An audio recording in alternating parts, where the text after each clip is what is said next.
Hey everyone, welcome back to another episode of Adventures in the Ink. I'm your host Scott, and today we will be talking about the new Set 4 OP kits, as well as the upcoming challenge events. We'll then take a new look at the Illumineer's quest from Ursula's return. Joining me, as always, are my co-hosts Mike and Matt. Hello. Hey. Before we get started, do be warned that as Ursula's Return is a brand new set that has just recently come out, there will be mild spoilers during this episode. We will not be spoiling the Illumineer's Quest Deep Trouble prize, but we will be talking about the new rules and playstyle. So if you haven't seen what's going on yet, or you don't want to know how, the little secrets that are within that game, be warned that we will be talking about them later in this episode. But first, let's go ahead and dive into the brand new OP kit. Matt, what are your thoughts on this kit? Wait, did you say Matt or Mike? Matt, yeah, I wasn't talking to you, Matt. Okay, sorry. Yeah, I'm liking it. I like how they actually have the deck boxes now for characters. I feel like that's an interesting ad. I really like that we got the Madam Mim Dragon as a pin. What do you think about the card choices? So I like the ink character. Oh, yeah, I was gonna say I see the Inkcaster, the Mickey Mouse, which comes in one of the pre-constructed decks. Is that a location? Yeah, Ursula's Lair. Ursula's Lair. Ursula's Lair. Okay, and then the last one is a Mulan 2-drop. Nice. Yeah, I'm always a fan of the pins. I think, I don't know, this kind of fun, unique thing that it's really hard to find elsewhere. Cards, I don't know. I know people seek after them to get the collectibles, but I feel like the pins are something special that you can't get really anywhere else. And pin is a huge thing for Disney fans. Like Disney parks have a whole thing for the trading pin at the park. I like the ink dial. Oh no, the low counter. But I feel like the one that comes in the trope is a lot more on theme with the art style of the set than the one they put in the kit. So I kind of would have liked them to twist it. So have the one in the OP kit be the one in the trope, and then have the trope one be this one. Because I feel like you should want the nicer design to be the pride to make people more satisfied in getting it and earning it and using it. Because it feels better when you win something that's cooler than what you could just buy. Because sometimes like, why would I try when I can just buy something better? Yeah. Yeah, I mean it's always a back and forth of, do you want people to be able to get what they want, or do you want them to try to via paying, or do you want them to be able to achieve something that seems special? But I don't know. I think the exclusivity of it is probably enough to make people want, oh well, I've got one of every, lore counter, or I've got one of every, promo card. It's not like any of those cards that are promos are necessarily hard to get. I don't think any of them are above a rare, right? Yeah. Like the card they choose, it's pretty easy to get the hand on, but some of the promo, I think some of the one from the Ride of the Floodborn and some of the one from Into the Inkland is actually warp a decent amount. Mm-hmm. I know Bucky and the Long John Silver promo from the previous OP kit were going for a decent price on TTT player. Huh. Yeah. Scott, are you a promo collector or chaser? Yes and no. I initially set out to be, yes, I was going to be a promo chaser. But now I care less about the promo cards and more about the pins. Mhm. I want to try to collect all the pins. Now, would you ever trade cards for pins? In a heartbeat. In an absolute heartbeat, I would. Okay. Okay, I need to earn the Yeah, pins time to then. start collecting pins. Yeah, Matt and I will be taking all your legendaries you don't want. And then we got the new deck box, which this is the first OP kit that includes a deck box as one of the prizes. Is that something that is going to be better than what we've seen in the past, do you think? Or So meaning, is this a more worthwhile prize than some of the things we've gotten in the past? it's an interesting prize, and the prize I think a lot of people would like to earn, but these deck boxes are not. So like they have a cool image, so if someone really likes the character, they're gonna really like this box. Um, but it's the same quality of the ones you can buy, just with unique artwork. So some people are gonna really like it. Other people are probably gonna be sitting there. But I Mhm. do think these are good prizes for an OP kit that is designed to help newer players get into the game, and that's the main point of the organized play in the hobby tour is to help build up a community and player base. So I think these are good additions for that purpose, and these are great prizes. The Geekbox is a great prize for a new person just getting into the game. Yeah, I agree with you, Matt. I think once you said that, the main goal is not to be rewards for the players that want to be the best and go to the challenge events, which we'll talk about later. You don't want to have these prizes feel that exclusive, because then you have the hyper competitive players that are forcing out all the people you want to actually get into the game. Yeah, and this is something I saw online where people talking about this. A lot of OP stores right now are focusing more on the bonus tickets and adding those rules where, like, hey, if you have a if you have a Moana and a Hey Hey and a Maui on the field, you get a ticker. All at the And same so, location. No. yeah, so now people are doing that stuff and building more deck with the theme to get these bonus tickets because so that way people are not bringing meta deck every week to the weekly tournament. So this is a good way to get people playing the game and to have new players have a better chance of actually winning matches because everyone not bringing optimized decks. People are trying to bring creative decks to win the ticker, which I think is a great for the game. Hmm. Yeah, I think they're definitely on the right track. Ultimately, it's like I said. I think I said this before. It's the casual base that will keep the game afloat. The competitive Yeah. will not keep the game makers from. It won't keep them producing all the cards. They're not the cash cows. I mean, it's like, what's a good way? Like, you need all aspects, but yeah, like the casuals are going to keep the cat throwing. Hmm. The competitive people are kind of a solid core that going to keep the game interesting, keep competition going. Yeah, I And think. then, like, the collectors also are a huge driving force because they help drive the secondary market, would make people feel more comfortable investing in games. Yeah, So you need solid all pre aspect. I think you can. Yeah, you can look at the like professional sports as a good one-to-one comparison for this. You have the hyper competitive people, which are the actual athletes, right? You have the casuals, which are the people who might go to play sports on the weekends with their friends. You have the people who only tune in to watch the competitive events.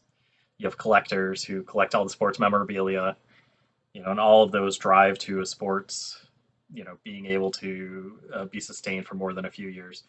So, Yeah. yeah, I think, like you said, Matt, this is great. Yeah, I'm excited. Uh, I think any OP kit stuff is always interesting to try to collect. So it's fun to see people wearing their pins around or playing even with these promo cards in their decks. I made a pin vet. Well, that group might be right behind me. And I did not put the when I played pinned on there because I'm like, I like these and I don't want to look through any of them indeed because they might actually be worth cooking. Oh, whoops! I've definitely given mine to my oldest daughter. So You never know. Like sometimes they are, sometimes they're not. It's in the end of the day, like if they're the buyer for it, so it really depends on how the game goes. yeah, fair enough. Yeah. So, last question for you guys: Madam Mim or Kita? Which one do you want more? Oh, Madam Mim, always go for the dragon. Ooh, I'm going for Kita. I don't know. I like the artwork. I think it's kind of cool. But I also haven't This seen the case, movie, so either. in this case, I have to side with Matt and go with Madam Mim. Gotta go with the dragon. Fair enough. With I need to rewatch that movie because I do not remember Madam Mim at all in that movie. How do, I just yes, remember I just rewatched remember Sword the in the ending Stone. and the beginning. The I cannot remember the middle of that movie. You definitely can rewatch that movie then. Oh man. Okay, so we're going to switch gears and head over to the challenge events. So the challenge events are brand new. They are starting very shortly here in North America. Uh, how do you guys feel about these events? Just initial reactions to them.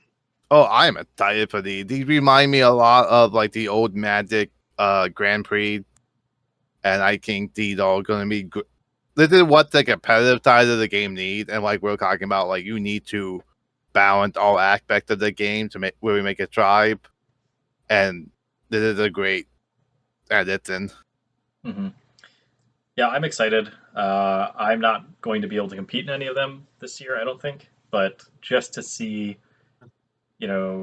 what the competitive players bring to the tournaments, to see what kind of decks people bring, how they make the meta calls of what they think is going to be and how they think they want to compete against the decks they think are going to be most popular. To me, that's always interesting, and I don't know, like it. I think it's once you have a big competition like this, where while there isn't monetary prizing, the prizes that they are offering are going to be worth a lot of money. So it really makes people no longer just say, "Oh, I was just playing for a fun deck or doing whatever." Everyone's going to take what they think is the best deck. So, yeah. And also, the deck, these events span over multiple sets. Like the one that coming up, not this weekend but next weekend, is going to be Into the Inkland. Why the June 8th one, the Chicago one that I'm going to be going to, it's going to be the first big tournament with Ursula's return. Mm-hmm. So the meta is going to be completely different, and they're going to, and also the Ursula return one only going to be out by 2 weeks. Maybe 3 with count the hobby total release. Mm-hmm. Or 4. So Yeah. like it's going to be such a undefined meta that people are going to be really experimenting with that and not knowing what to bring. So it's going to be really interesting to see what the top 8 of that tournament going to be. Yeah, I'm hoping that it won't be like set 2, where a lot of these tournaments, the top 8 was 5 to 7 decks, all of the same color combination. So that's the problem with the limited card pool. Mm-hmm. And now, like we saw with Into the Inkland, a lot more variety in the deck, and I definitely again with Ursula Return, I think we're going to start seeing a lot more variety in deck. Yeah. So let's talk about the format. It's a slightly different format than other championship tournaments that have happened in TCG. Mhm. Matt, I know you have probably the most experience competing in TCGs.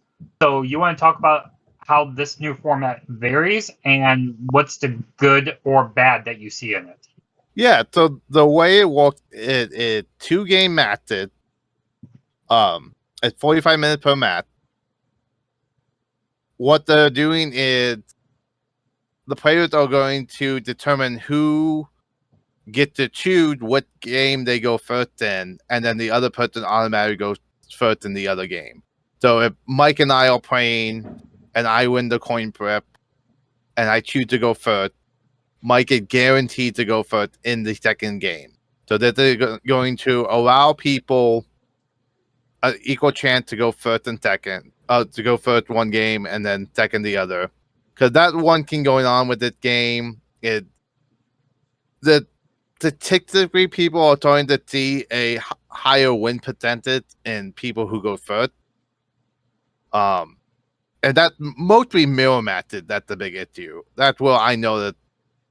Well, if it's a mirror match and I'm going second, I definitely feel like I'm having an uphill battle. So this is supposed to give people an equal opportunity for that. Each game win grant player 3 points.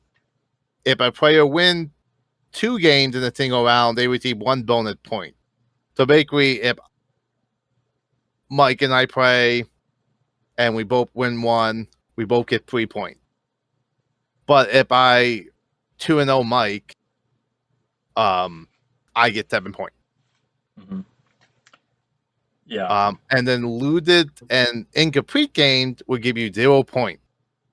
So you don't want the game to go to time, and you do not want to root. Mhm. Yeah. Did they say anything in particular So- about intentional drawing in this? Not that I can see, but the goal of this format is to, especially with like the bonus points, hmm is to make it harder to tell. Oh, also they said that on the Lorcana they did. The second game is gonna weigh more per tiebreaker. So if God and I had the same standing and the same number of points, whichever one of us had won more of the second game in a match, it's gonna be the one that the tiebreaker is gonna choose. Mm-hmm. Because they feel that the second game, after you guys already play one game, is the most skill game, which is true. Like once you know your opponent deck, that becomes the most skilled and luck. Yeah.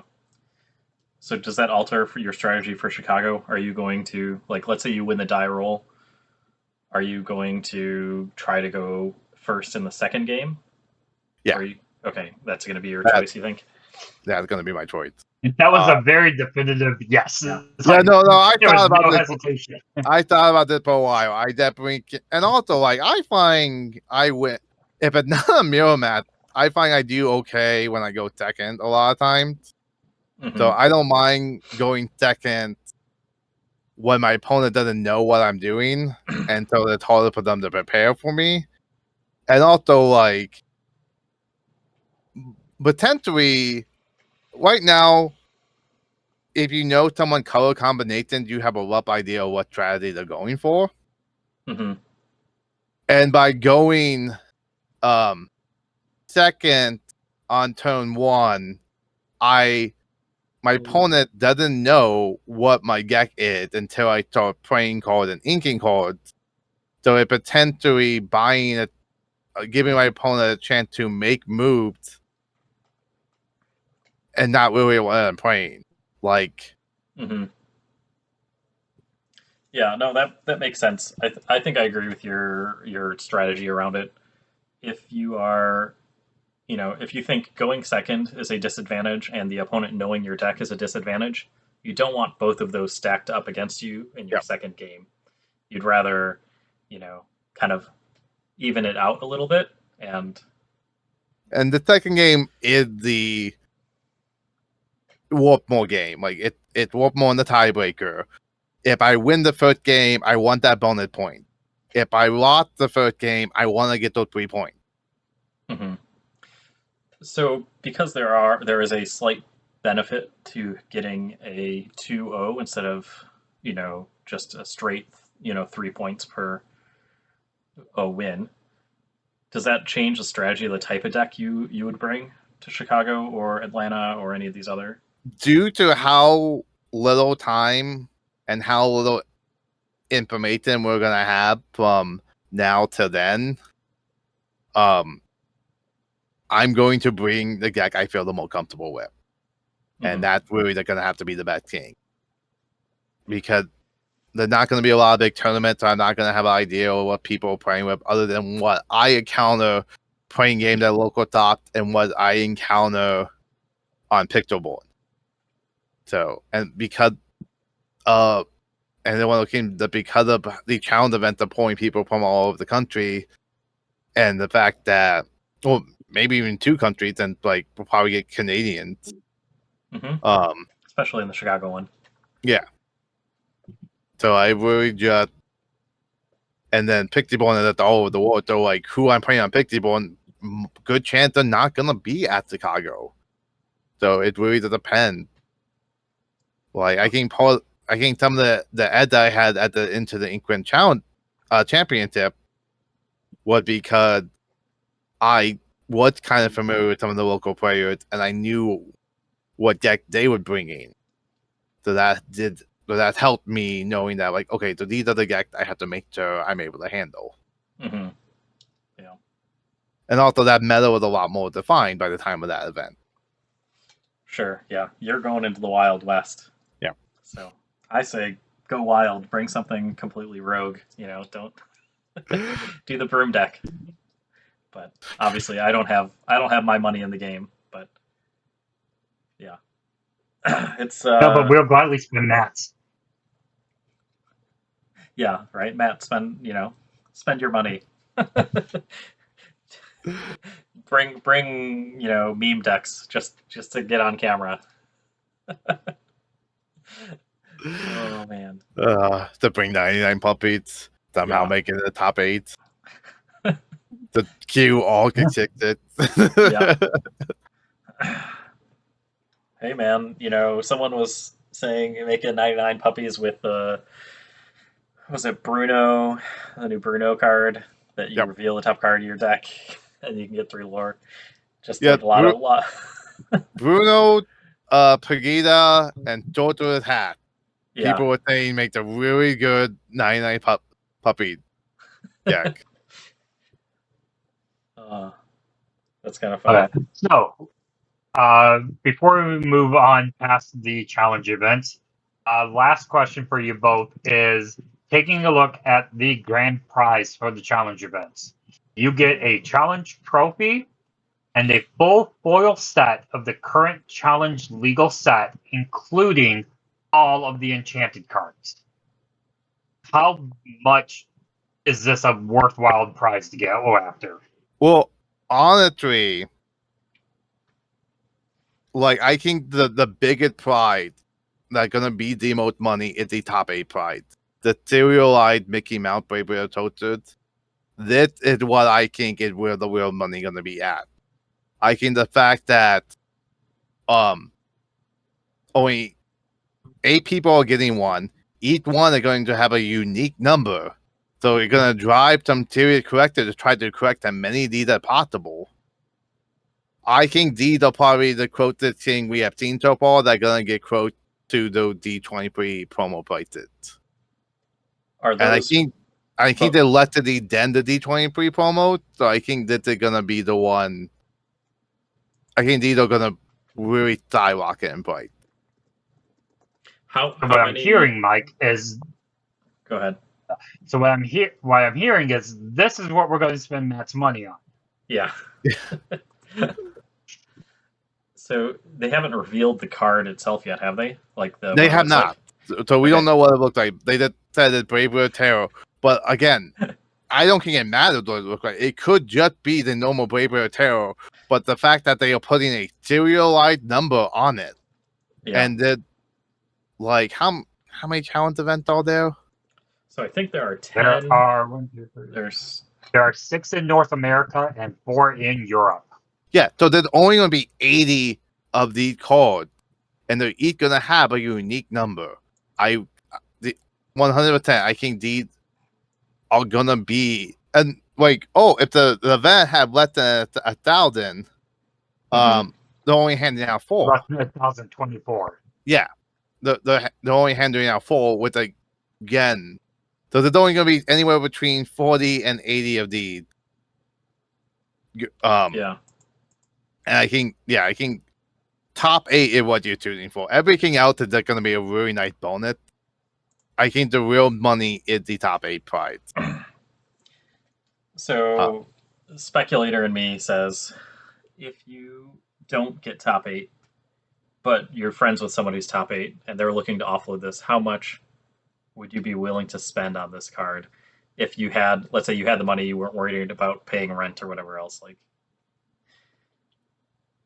do you think it's in 5 figures, like tens of thousands of dollars, or do you think it's more like? I think 5 figures is probably where I would put it. I think that they're gonna trade up be equal to the 23 promo plated. I think it's even slightly better, just because. Oh, yeah. You know. I think these are gonna be more in demand, but I think like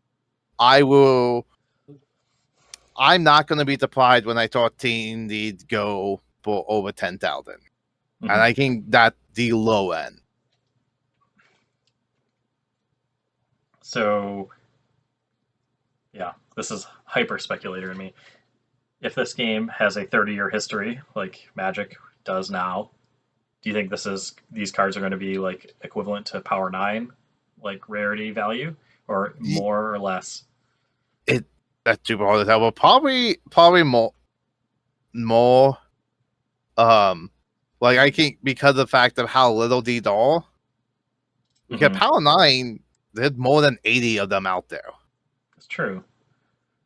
Even now, years later, after the cards get destroyed and people heavily played with them, there's still more than 80 of these Power 9s out there. So I think the fact and the history with them, the fact that they do have a unique number, so you can look up who won that tournament.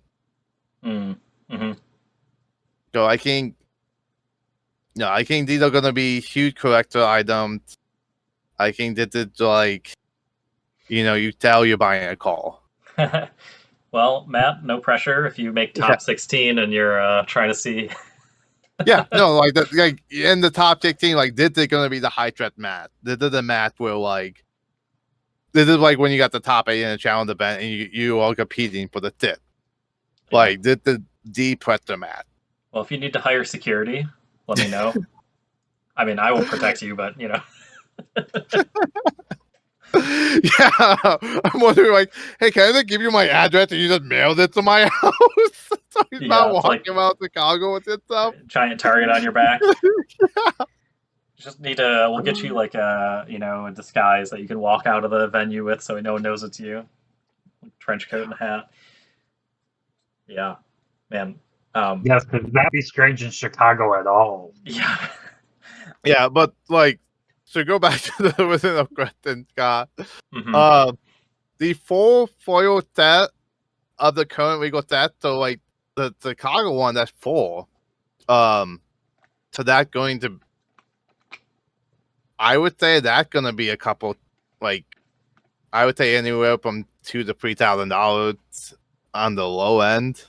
Well, I mean, just the Elsa alone is what, 1,000. Yeah. So, yeah, and even if all of the 59 enchanteds are only $100, like on the low end, and then still, yeah, so like 6,000. Yeah, so like, yeah, let's say 6,000 for that.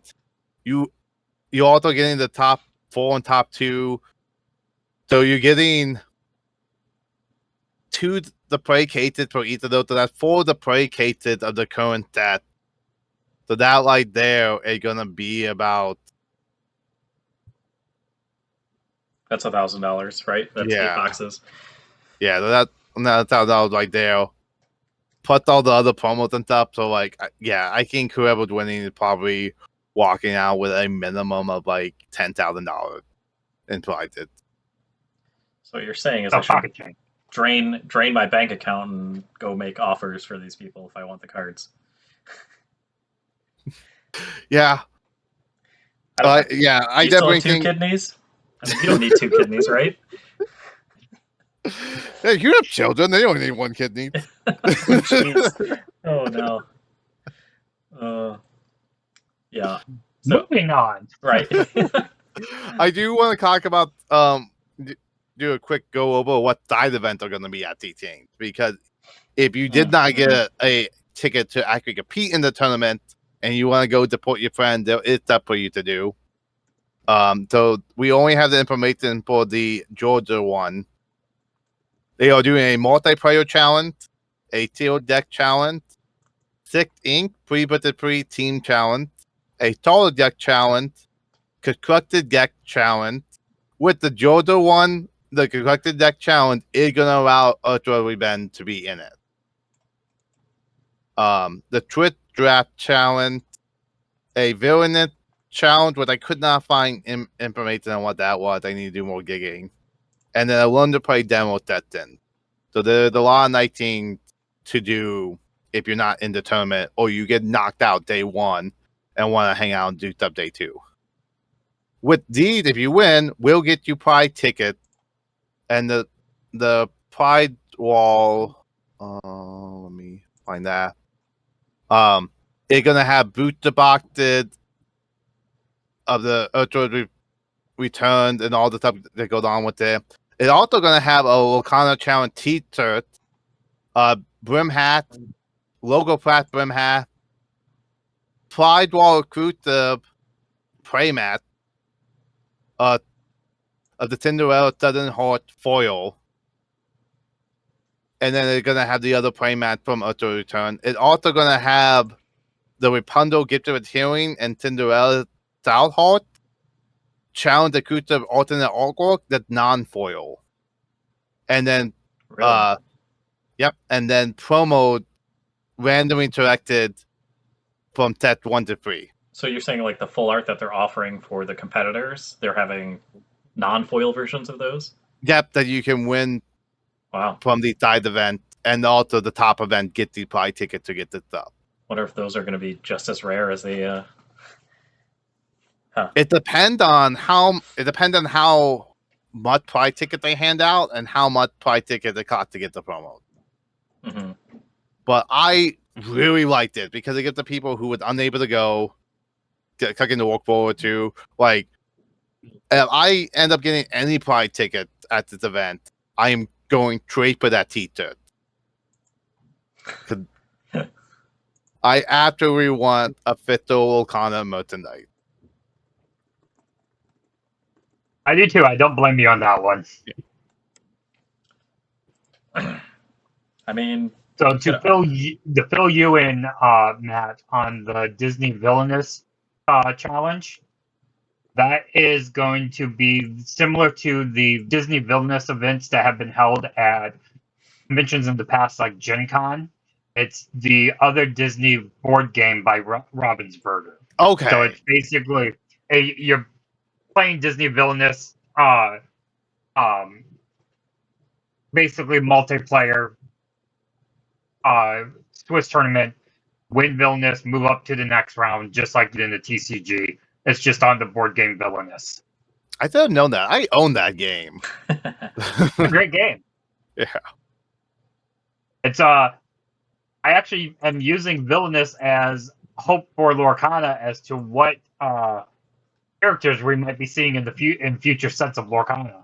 Yeah, because that would give us an idea of what character they have right and acted to. The only thing is Villainous have picked all characters. And they do. And we have not seen any picked all characters in Lorcana yet. I'm wondering if they're waiting for Lorcana to get bigger and make more money, that they feel comfortable using characters they have to potentially pay right to other people. Yeah, is it Or Pixar exclusive? Is what you're asking about? Because wasn't Zootopia Pixar Disney? Or Pixar, yeah. Well, yeah, no, Pick Dog Disney. Like, we haven't seen any Pick Dog Disney characters, I believe. Well, Was Zootopia Pixar and Zootopia- Disney collab? Zootopia might have been Disney. Oh, okay. I Yeah. believe Zootopia was just Disney. I'm checking on that right now. It was just Disney. Yeah, you're right. Yeah, Disney started to move into their own animated studio. Disney kind of separating themselves from Pixar. I mean, there's a lot more songs in Disney movies than Pixar movies. Yeah. Which is great for Lorcana. So, any final thoughts on the challenge events? I'm glad it's selling out and people want to be there. I wish I could attend. I wish I could, like put priority seating in like, hey, I would like to go to the one that's closest to me. Yeah, I hope they get to the point where they can do one in most states. I think maybe every state might be too big of a dream, but like having like if you making it so that even if the one not in your state, it's guaranteed to be one in a state touching your state. Mm-hmm. Like how the Magic Grand Prix got at one point. Or just have guaranteed spots available for people who win set championships or something like that. Like that would be fun. Like That cooking so the Magic Grand Prix used to have like when you went to local events, you got points, and then you could use those points to not only get into these events, but also like get buys in the two events. So you're not competing straight from the bottom. mm-hmm. Yeah. I think that's my only biggest gripe. We'll see how it plays out. Obviously, they're doing 10 of them. 2 first ones are on the same weekend in different continents, but hopefully, knock on wood, everything goes smoothly, and anything that they do mess up on, they learn for the next events. Hopefully, because I heard some issues about how they were handling some convention tournaments. Well, sounds like they've got a lot on the line now, especially with the prize pool. If it is going to be, tens of thousands of dollars, must be nice to print money. Yeah. Okay, so let's dive in deep into the new Illumineer's Quest Deep Trouble. This is the accumulation of the first storyline of Lorcana. It is the gift set that came out for Ursula's Return. We all had the chance to play this just a couple of days ago. First thoughts, without going into spoilers, just what was your overall thought about the Illumineer's Quest? It was really fun. I think it's exactly what I hoped for it to be. It felt a lot like a co-op casual board game with, Ravenberg is really good about making that. They thought the big board game company. So this is what I wanted and what I think will really help grow the game and make it easier to get friends into the game. Yeah, I thought it was great. It was, what I expected, not getting into the mechanics, but it played pretty simply. I think with all of these, there's areas that they could do better at communicating, like example turns or whatever else, but I loved it. I was actually nervous the first game that we were playing. I was like, oh gosh, we're going to lose. But it was, it's fun. I think having the common enemy and being able to assist your teammates was a lot of fun. Yeah, and like I'll tell you, that might be I'll save the comment for later. Okay, one thing. Let me get my thoughts out, and then we'll do the spoiler warning again. I liked it. It was very simple to use once you wrap your head around the new rules. It was a very easy game to play. Let me rephrase that. It was a very easy game to control the different aspects of. But yeah, it was a very fun game. Like you guys said, it's something that is going to be very easy to get other people involved in, get them to play this game as well. All around, it was just a fun, enjoyable time to do that game. So, with that being said, spoilers are probably going to happen for the rest of this podcast on the Illumineer's quest. If you have not played this game yet, you have not seen the details of the game yet, you may want to turn the podcast off now.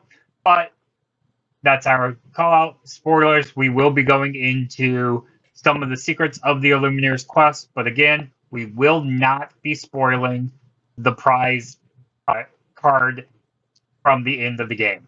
But everything else is fair game for us to talk about now. So, Matt, go ahead. You have something you are dying to get off your head to say about this. Oh, the fact that like you build different decks for the to support your teammate, because I was cooking like I know that as we played, like the port mechanic and the port keyword is going to have way more use in this game mode than you would have in a normal match. It helped us when we played this extremely well. I was playing a support deck. I don't think we would have won either of the 2 rounds we played if we didn't have that much support characters in our decks. Mm-hmm. Yeah, it's nice to see the support mechanic getting some love, even if it's not in competitive play. Yeah. So I'm kind of wondering how long they had this idea for team mode, because I feel like that is a huge factor in support, because we've had support since day one. Mm-hmm. Yeah. So for our listeners out there, real fast, when we played this game, we had 4 people playing it. 2 of the players were playing the new Ursula's Return starter decks, and 2 of us were playing the decks that came in Illumineer's quest. We did not change the decks out in any way. We played them out of the box. So that was our introduction into the Illumineer's quest. Mm-hmm. And we started by playing on the easiest mode, which is the specific mechanics are for Ursula. Typically, she draws a certain number of cards per turn, and once she reaches certain thresholds, like of lore, she'll draw additional cards per turn. So in our easiest mode, she doesn't get those additional cards per turn, which I think we would have easily lost had she gotten those. I think that first round we would have. And yeah, there's like little abilities that you can spend your lore on to adjust kind of how you play the game, which I think is really cool. Makes lore not just a accumulate and sit on kind of thing, but you can use it as a resource too, which I think is really cool in the game. And we've talked about that just as our group outside of the podcast. We've always talked about what the game would look like if you could use lore to spin to do abilities. Mm-hmm. Now we get to see a taste of what that was, and it actually was a benefit to the players to be able to do that. Yeah. Oh, I was going to say the reason why it was such benefit. So you win the game if every one of the players reaches 20 or more lore before Ursula gets to 40 lore. So we had some players that were in like 35 lore or more, and the extra 15 lore you get, it doesn't do anything to you, but your teammates, who might be struggling to get lore because Ursula's cards just wiped their board every time, or Matt's deck was very utility focused. He was using Elsa to tap down a lot of the Ursula's characters so that we could take him out. And, Matt's, by consequence, Matt wasn't as high of lore. So we're like, okay, how do we all pool together? We're sacrificing our lore or do whatever else to make sure that he gets up to the highest amount that he can.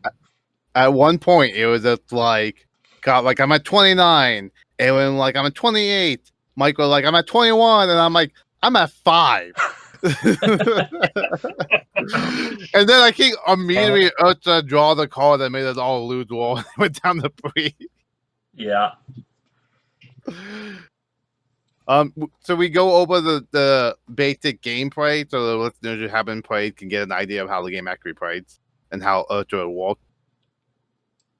Oh, Ursula's a cheat. We're gonna get that off right at the beginning. She always goes first. Always goes first, and her very first move is to get a lore immediately.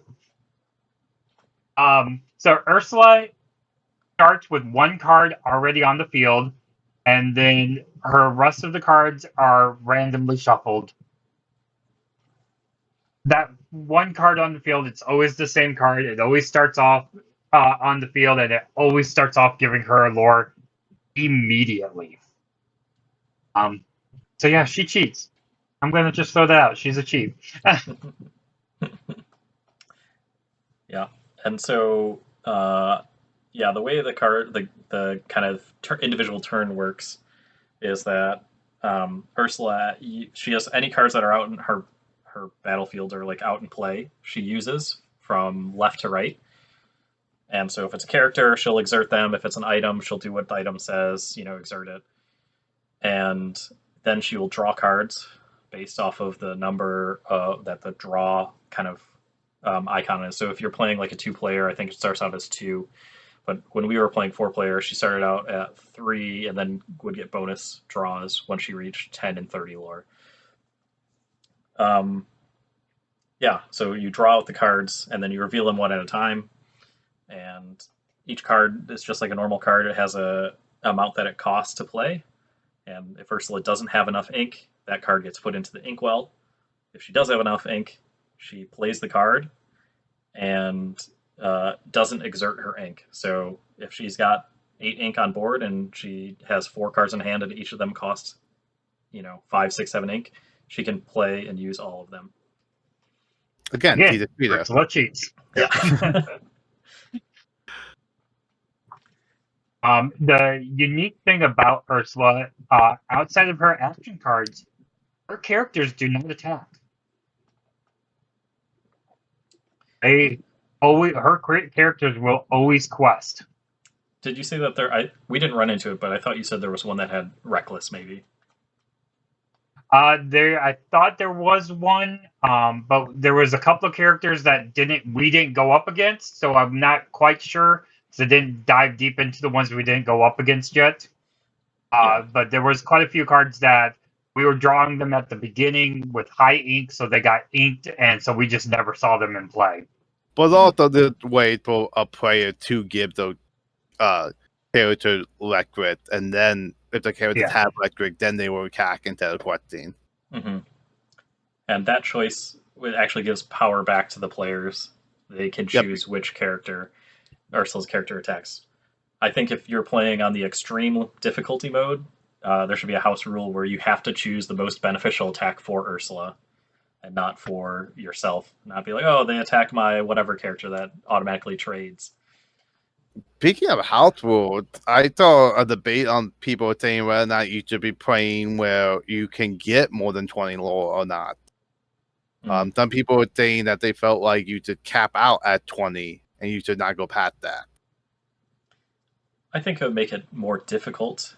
But then you wouldn't be able to have a deck that plays as like the complete support role, like literally, because what support does, just a reminder, when you quest, you can give the attack power or the strength of your character to another character. So that person's automatically questing towards their goal. They're going to reach 20 first, while the other players on your team are probably the ones that are attacking down Ursula's characters. So once that person gets to 20, what are they doing with their characters? They're just trading their low strength characters into Ursula's board? I don't know.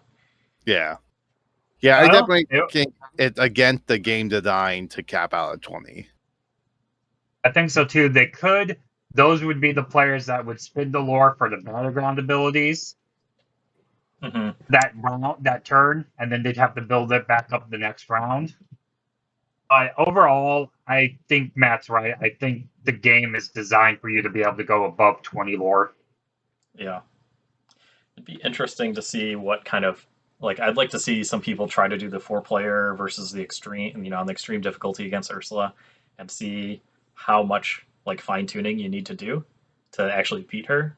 Is it something where everyone just has a deck that's good on its own, or do you really need to have one person is the support deck and the other person's a tank, or kind of like an MMOs where each person has their assigned role? Yeah, what I was seeing online, what people were saying that you can't beat the higher difficulty with just the 2 decks in the box as it. Well, it sounds like a challenge. Yeah. Let's speaking of that, let's go back. We didn't finish the gameplay. So after Ursula, it's her turn. All of the players play just like they would in a regular Lorcana game, except they all play simultaneously.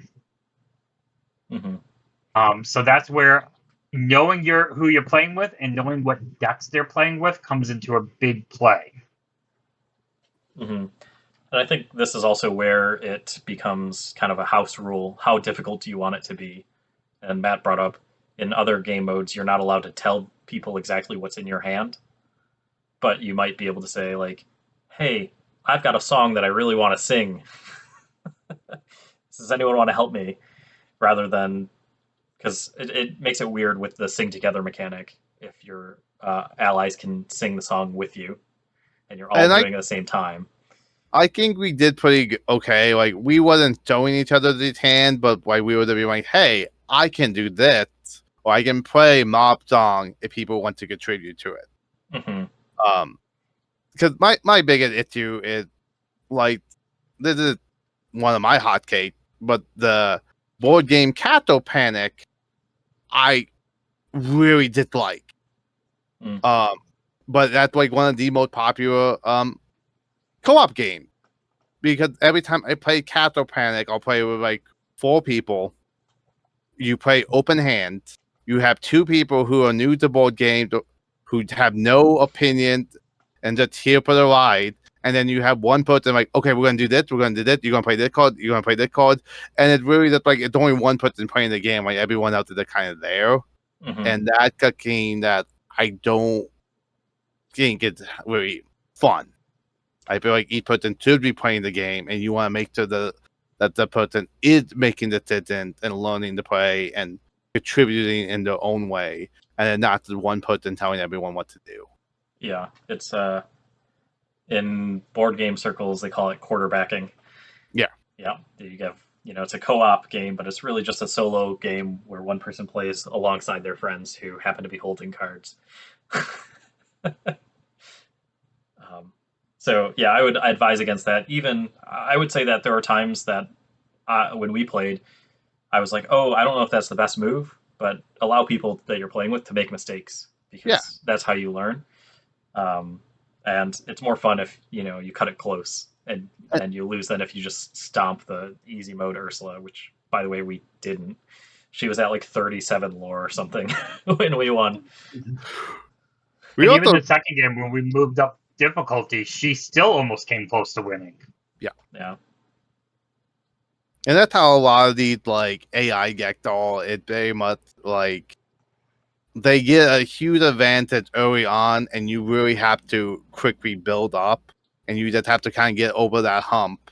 And then once you start having a good board state and start dealing with her board, it's a lot easier. Yeah, I want to tell the listeners the story about how our first game actually went. So we were playing with four players and on the easy mode. So Ursula didn't get any additional draw cards, but to our mistake, we didn't shuffle her deck. Yeah. So we're like, wow, she's getting all of these repeat cards, and we're like, oh, hold on, let's go shuffle. So she got out like the 2/5 Prince Eric bodyguards, and then just developed her board quickly. We eventually overtook it, and it looked like, oh, this isn't that hard. And I played out my entire hand, and the next card Ursula draws was her board wipe, just like banish all characters. And then the rest of us were in top deck mode, and we're all like, I think most of us were close to 20 at that point, but then we're looking at Matt and we're like, Matt has 5 lore. How do we help him? Like, and Ursula got like 2 of her, binding contracts or whatever, which, say that you can't use the lore abilities, so you can't pay your lore to do the special abilities on the event card that you're at. So those are kind of how you can assist your fellow teammates. So we couldn't use our extra lore to help Matt. And when her next turn, she sacrifices those to get 3 lore. So she just had this huge boost where she's suddenly at like 31 lore, and we're all just struggling. We're like, oh gosh, we're going to lose. She draws Jafar, which is like this 9/9 quest for 3. And thankfully, we just had enough cards to tap him down and to squeak past the victory line. Yeah, like, it would have been a lot easier if they make a total, well, they make a deck in the Illumineer quest that is a broom deck, and they did not put a sorcerer tower. I have like 5 brooms out. I'm like, that if I had that tower, I win. Like, we're done. Mm-hmm. I do like the 2 decks that come with that game. I thought were very balanced decks for that game Yeah. because you had your broom deck, which was your attack heavy deck, and then I was playing the support deck, which is a support deck. So I was getting my questing early, getting my lore early, and then giving bonuses out to the teammates. Mm-hmm. But the 2 decks that come with it, I really enjoy those decks in that game. Yeah, the Mulan Elsa combo was fun, where we could tap down one of Ursula's characters and then use the shifted Mulan and use support on her and like have her swing at some low-bodied character, hey, and deal like 10 damage to 2 other characters. The fact that Hey is I, in I, the deck is fantastic. I love that hey card. Yeah. Scott, do you remember what the flavor text says on the hey? Not the exact wording, but it's something along the lines of hey shows up. He doesn't know why he's there, and neither does Ursula. Yeah, it's fantastic. And also, this is a fifth. Is it the 5th Hey card? Yeah. So we got the amber one and that one. We got the purple amethyst one and that 2. We got the red one and Into the Inkland. We got a green one and that, and now we got the black one in the Luminary Crow. So like, yeah, that someone at Ravenburger really liked Hey. What's a great? He's a great joke character. Yes. I mean, it fits his theme, right? You know, he just Yeah. is always around when nobody expects him or wants him. So since we mentioned the hey card and we mentioned some of the other cards in Ursula's deck, how do you guys love the artwork on those cards?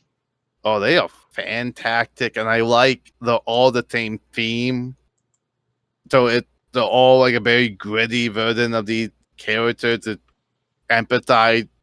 It's very a dark, brooding overtone, and I very much like it as a villain king, and it adds pressure to the scenario. Mm-hmm. Yeah, I like it a lot too. The common artwork, you know, everything's kind of your dark and your purples and your even the cards themselves. If you haven't seen them, it's pretty much like when you go from your normal Chrome browser and you switch it to dark mode. Like all the text box and everything is dark. It's just I don't know, like yeah, it feels I don't know, kind of spooky. So I like it a lot. I do too. I like that we finally got the close of the storyline. We finally found out what was going on, and this Illumineer, the cards in Ursula's deck explain that story finally. Mm-hmm. I'm hoping that they come out with some like actual animated short that's long. Well, maybe not short, maybe like a 10-minute video that actually goes through this entire thing. Would I do be really too. cool.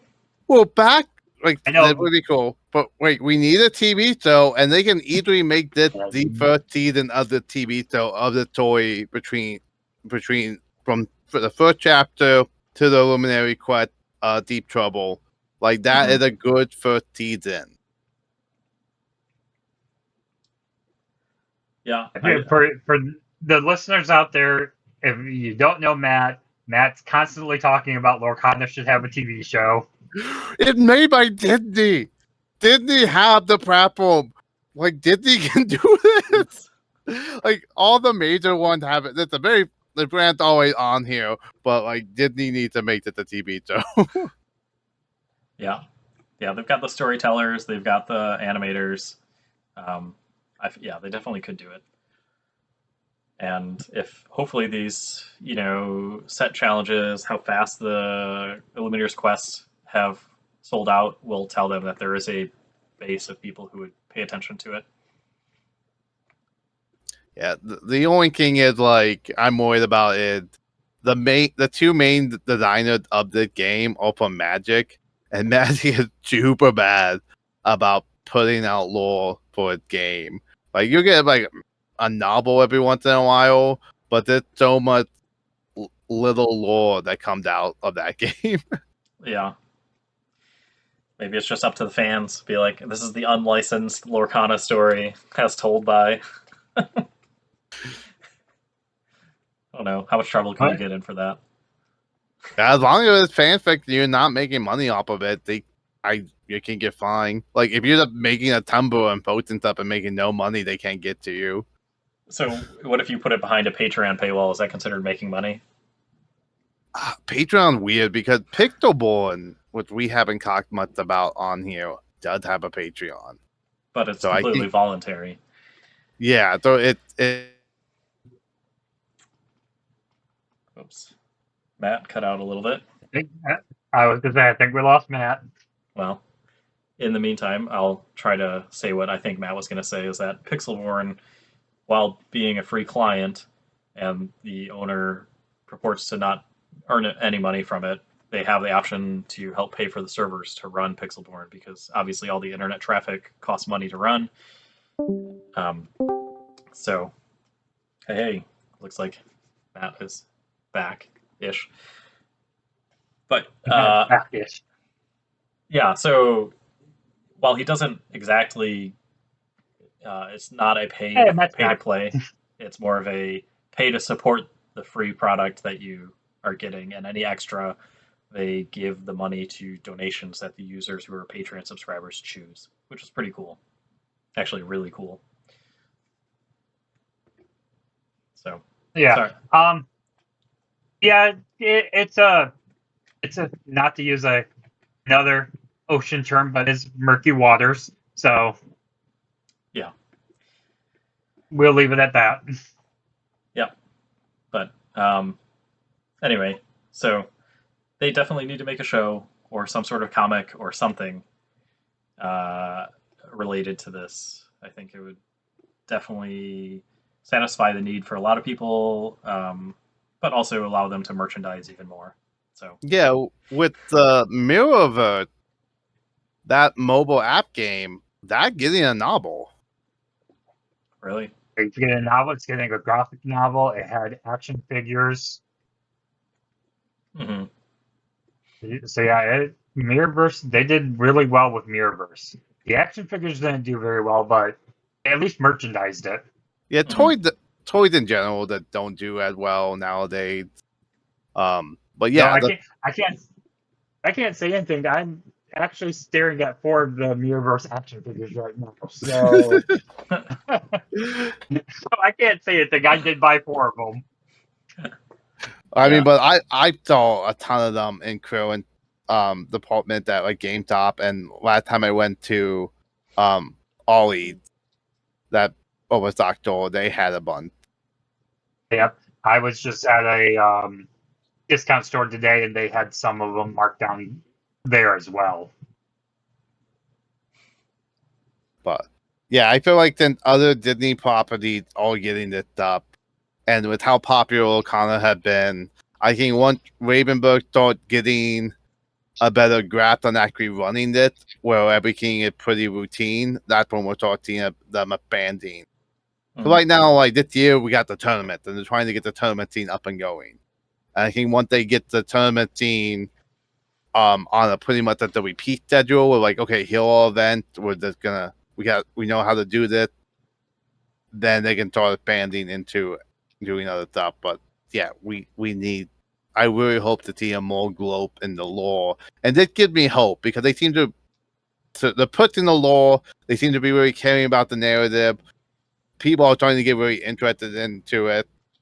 So I really hope we see more official story in either a book or a TV show or the more out there. Mm-hmm. So before we swim away from the Illumineer's quest, yes, I keep throwing in ocean I puns. love I it. know it. Do you think It's krilling me. the we're not going to flounder around forever. So, do you think the Illumineer's Quest is a format that should be coming out more frequently, or should it be saved for end of storylines like they did with this one? I think if they plan on reprinting these, I think they should.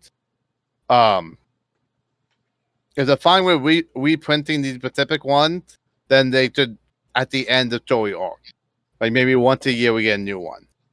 But if these are treated just like the gift set, where they don't get a reprint one, like once they're done, then yes, I would like these every set. But that, or maybe every other set. I want it to where people can get their hand on them, but also you don't want the player base to be like have 15 different versions. Mm-hmm. Yeah, because right now, if we take a look at the 4 sets, we had the regular gift set with the first chapter, the Disney 100 gift set for Rise of the Floodborn, Into the Inklands just had a regular gift set, and then we had the Illumineer's Quest for Ursula's Return. Do you think having that varied format works, or should they stick to just 1 or 2 of these formats? So I have been very vocal on the podcast of what I thought about the first chapter gift set and the Into the Inkland gift set, that I don't think those are very worth your money. So I think they should do just like the Rise of the Bloodborne, that alternate artwork and not do the giant foil cards, or just do the co-op game mode. I think the fact that the co-op game mode is in the same style of box make me think that they were planning on this for a while. So I definitely feel like this by far I think it's the best. And like I only really have one complaint about this. Mm-hmm. So for the Uh, gift set, what was the price? I was going to ask, what was the price point of the gift sets that you didn't like? Oh, King 30. Okay, so this is double the price, but you definitely get more cards, and like there are playable decks within this. Whereas the original gift set, you don't have. How many packs was it? Like 4? It's full pack. That's it. Yeah, 4. Yeah. And then 2 oversized foil art cards. And then you got the exclusive lore counters and stuff like that in them as well. Okay. Yeah, I'm fine if they have things that are like, oh, I told my grandma that I'm into Lorcana and she sees this at a Target and I'm going to pick it up. Like, I'm fine if they make those products, but I hope it's not in a replacement for one of these. I definitely like this. This is a playable product that I think anyone who plays Lorcana regularly would be like, yeah, I'd like to sit down and play that once in a while. Yeah, and that's the thing is, though, now that we know, like, hey, we have options. Ravenberg is willing to do different stuff with it. And like I think just I really did like what I called as a corrector thing. I really think they did alternate artwork. So I would be okay if the gift set was just 2 cards with alternate artwork and 4 pack. And like I think that would be good. Would you like it if the price point was $45 or $50 though? And the alternate, so it makes the alternate, because the D100s, right? That gift set / collector's edition had 6 alternate art cards, but and I that couldn't one find those anywhere. I believe that one retail at 50. I think. If they have to call the alternate artwork and 4 pack, like I can get worth it for the retail price. Okay, all right. So overall, final thoughts on the Illumineer's Quest. Also, there's one thing I want to talk about, and I have like one complaint with the box set. And my biggest complaint with the box set is they kind of made it worth buying multiple, and the fact that we don't know how big a print one they got or how many waves this specific product gonna get, that I think gonna make it harder to get into people's hands. Because the fact that it does have legendary cards that have high pull, that it's hard to pull them in pack in here. Put the fact that the deck on that consistent, so I always heard people buying 2 of them, that so they can combine 2 copies of the same deck to make a better, more consistent deck to beat Ursula at the higher difficulty. Then also, without spoiling what's in the actual pricing, it's like, after seeing it, I feel like some people are gonna want multiple copies of that card thing, and so I think people are going. Again, I think they designed it in a way that people are gonna want multiple copies of it, and I think that could potentially hurt it. Mm-hmm. Yeah, I'll disagree with you. I'll take the other counterpoint to you on this one. I think it's fine to have product that people want to, like, even if it's exclusive in this box, we will or will not say. But just having, I don't mind that there may be, I don't think there is, but according to some people, there may be $60 worth of cards in this box. So people will buy multiple. I think if people are buying multiple just for that, they should sell maybe Ursula's deck separately or something else, or so you can be like, hey, here's the rules, here's Ursula's deck. You don't get any of the special add-ons. I think the simplest solution would have just put the 2 starter decks we got that you could buy individually and put them in this. I think it would have hurt them sales-wise because then people are buying 2 at deck. But I think it would discourage people from buying multiple of the quests, because I definitely think that the Illumineer quest should be getting into multiple people's hands, as many hands as possible. Especially since we don't know how big of a print run this is actually going to have, because they have not stated if they're reprinting this or not. Yeah.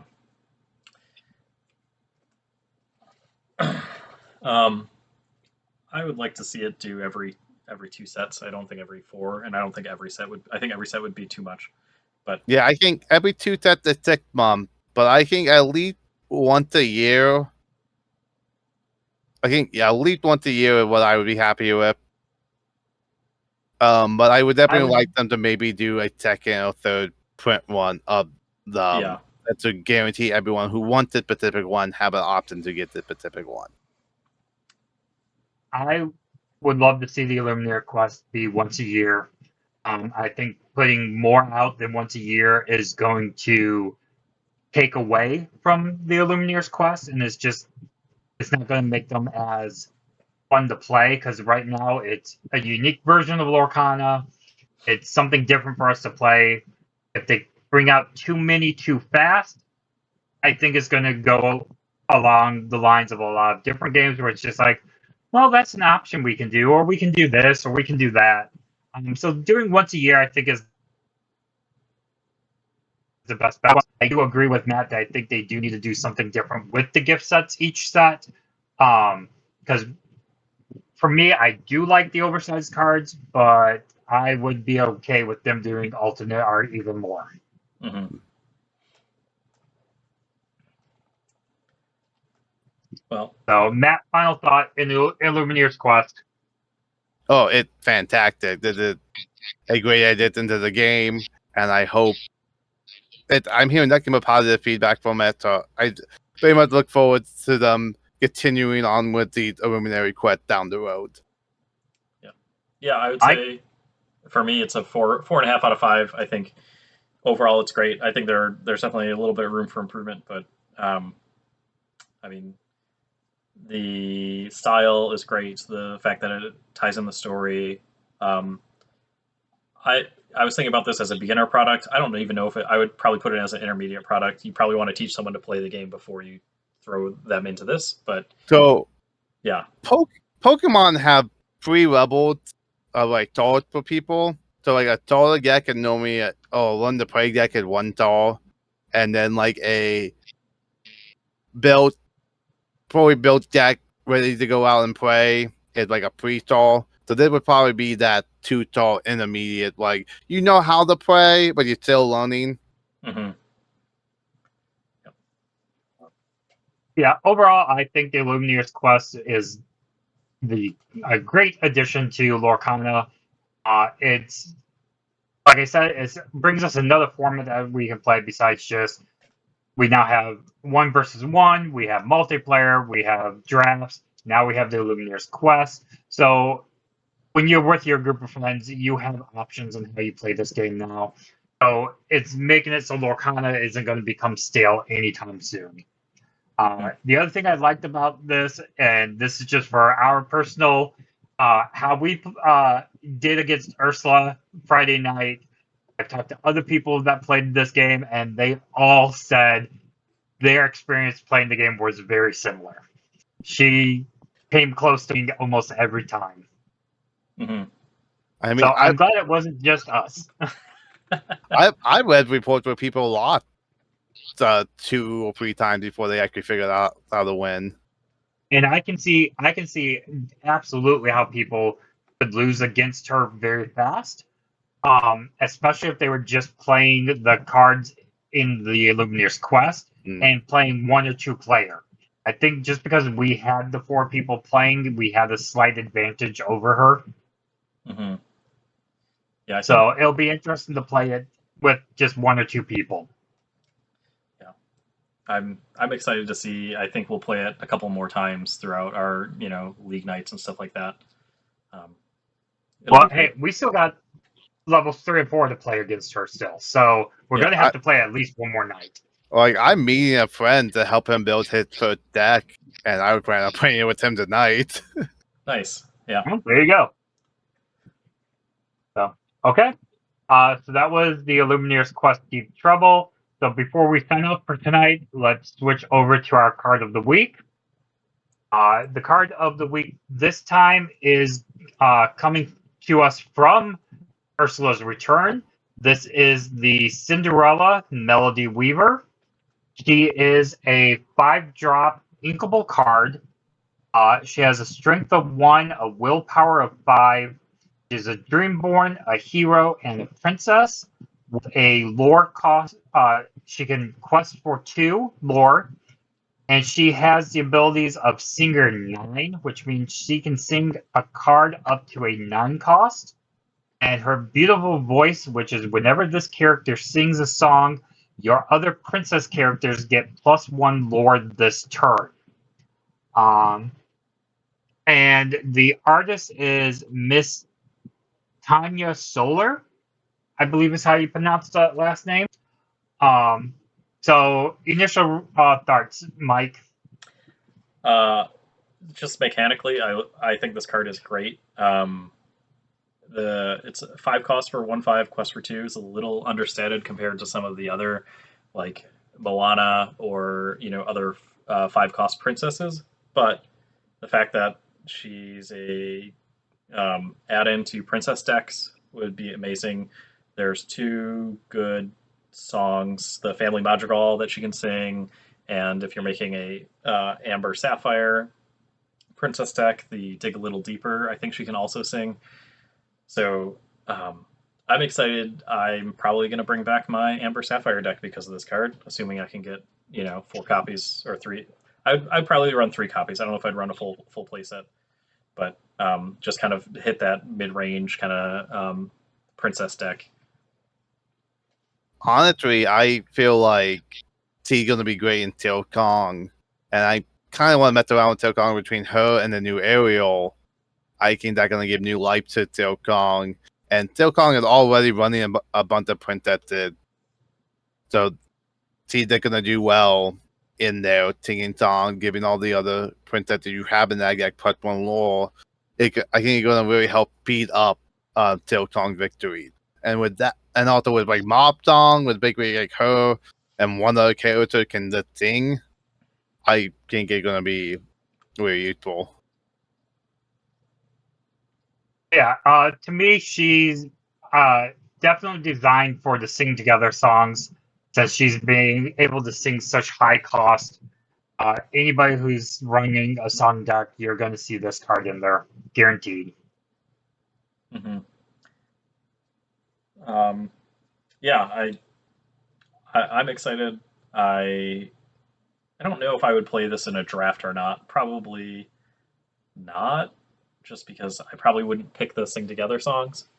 It So it in would limited play, it's just probably not going to see as much love. I might if I felt like I was seeing a lot of other princesses. Like if I already had like 4 princesses pulled at that point and I opened the pack with it, then I'm like, okay, I can get value from the +1 lore. Hmm. With is where I think her biggest value is. Like seeing with 9 Knights, but giving +1 lore. I was also messing around with the when you're talking about doing a Sapphire Princess deck, also throw in Anna, because most of the princesses are heroes. So Yep, you have Cinderella giving +1 lore, you have Anna giving +1 lore, then immediately you call it all minimum 3 lore.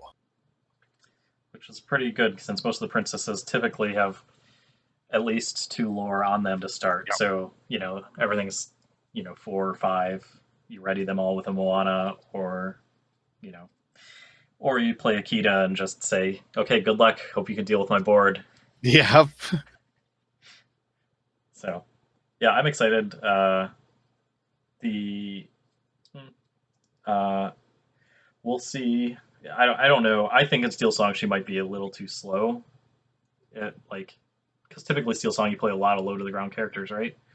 Yeah, so T definitely would be late game, but T good, like I said, T good just for the +1 lore. So you're doing Silkong, you always running a bunch of songs, you just have a singer song, like your Cinderella and your Ariel that you low cost playing already, you give them +1 lore, and that's going to help feed you along.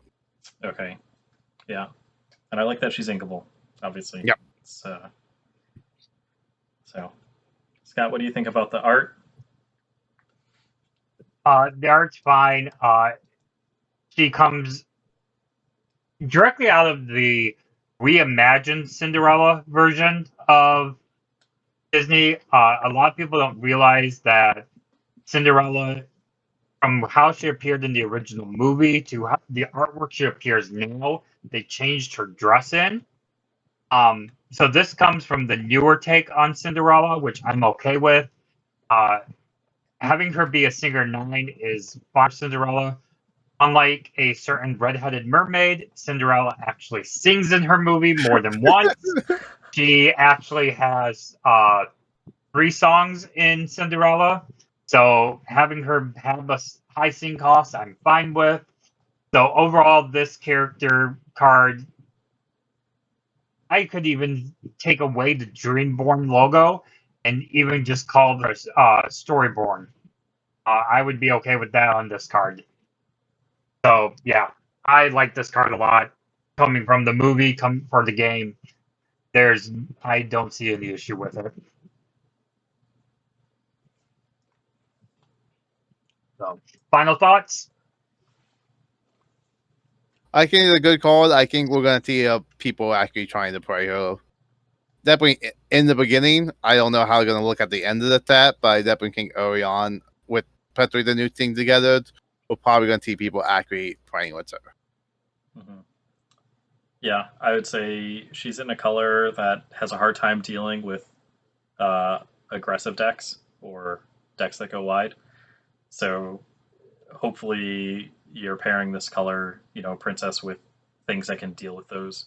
Otherwise, when you play her, you have to be the aggressor. So we'll see. Even if she doesn't see a lot of play, I think it would be fun to um, put in decks with the sync together cards just to try things out, see what happens. Yeah. So yeah, I'm with. I think we are definitely going to see her get played. She's going to be a constant in Amber decks, especially like Princess decks. We'll see her. We'll see her in Singer decks. So yeah, she's going to get played a lot. All right. So that's all the time we got this week for Adventures into Ink. Don't forget to like, subscribe, share this podcast. Let us know in the comments what you think about what we're doing with the podcast, things you want us to see. Just let us know, interact with us. We can't wait to hear from you. Until next time, Illumineers, adventure awaits.